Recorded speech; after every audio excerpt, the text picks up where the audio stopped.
आज सुशीला बोम्जानजीले न्याय पाउनु भएको छ। धेरै धेरै थ्याङ्क यू सो मच सिन्धुलीवासीलाई।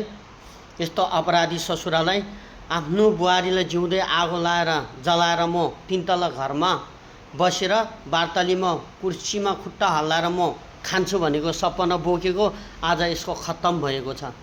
अब कपाल पाकेर आधी उमेर खाइसक्यो। अब जेल घरमा जिन्दगी जाने भयो। न त तीन तलाको घरै रह्यो, न त आफ्नो भएको सागा सन्तानै आफ्नो परिवारै रह्यो। अब जिन्दगीभर जेलमा सट्नु पर्यो। अब एक दिन मर्छ गयो। सानो बुट्टीले, सानो आफ्नो कमजोरीले गर्दाखेरि, एउटा रिसको तातो आगोले गर्दाखेरि आज सर्वनाश भएन। आफ्नो त्यत्रो सम्पत्ति, त्यत्रो तीन तलाको घर पनि माया मार्नु पर्यो। आफ्नो परिवारसँग पनि अब बुढेसकालमा सँगै बसेर खाम्ला भनेको सपना पनि अधुरा भयो। हो, त्यही भएर आफ्नो बुहारीलाई सम्मान गर्नु, इज्जत गर्नु।